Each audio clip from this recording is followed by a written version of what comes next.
how about the best offseason move? What would you say is the Niners' best move so far of the offseason? By the way, the guy we were thinking of was Jamie Collins. Thanks. Jamie Collins, Meet right. Meet the Woo just chimed in with Jamie Collins. Thank you, Wu-Tang. Nice. Okay, the best move the Niners have made this offseason to me is giving a second-round tender to Azeez Al-Shaair. That pretty much means that he's sticking around. You would have to trade a second to get him. I think Azeez Al-Shaair is a hell of a player. Oh, I do too. I think the Niners feel like they're in a tough spot where like they just made Fred Warner the highest paid linebacker in the league, and no team wants to spend all that money on two linebackers. But I don't know who has a brighter future between Azeez and Fred. I don't know. I think Azeez had a better season than Fred last year, although Fred had some excellent games. And Azeez might have a better season than him this year. He does get hurt, but I think he's cheap, he's important, and he's locked in for another year. He's one of the bigger bargains on the team.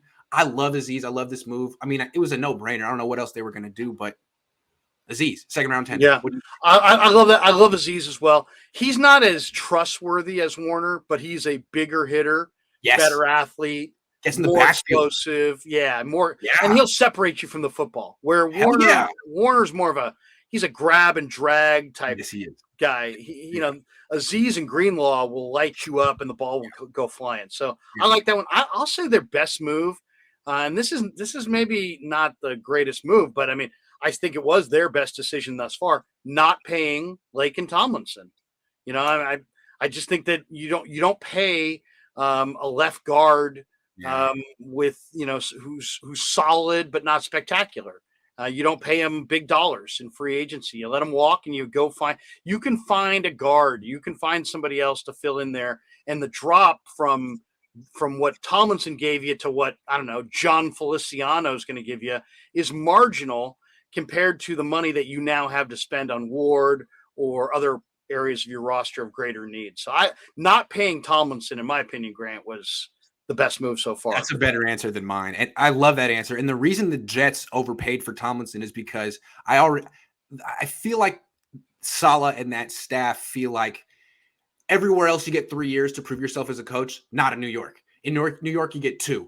And if they don't do something this year, they could all be out. And so it's like, well, let's just get in a veteran who knows our system that we don't need to teach anything, as opposed to bringing in a rookie or someone new and actually teaching them.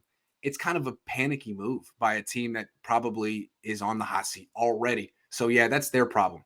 And they know their quarterback. I think they know that if Zach Wilson, who's not the biggest guy, maybe the smallest guy really of the guys that went in round 1 last year, if he starts taking hits, he's going to go south. To me, the trip of how he's indoctrinated into the NFL matters more with that kid than any other kid, because if he takes hits, he's going to be looking around. And right now, they drafted Mekhi Becton. He had problems staying on the field. They have to get their O-line in front of that kid solidified. And they probably view Tomlinson as doing exactly that. And he will do that. He'll keep the A-gap pressure out of the face of Zach Wilson. And for Zach Wilson, a guy of that stature, maybe that's vital. I just want to say one more thing before we move on with this Tomlinson thing. Yeah, don't overpay for Tomlinson, but at the same time, don't just hand the job to Aaron Banks and say we're good. He has to step up because he was a second-round pick.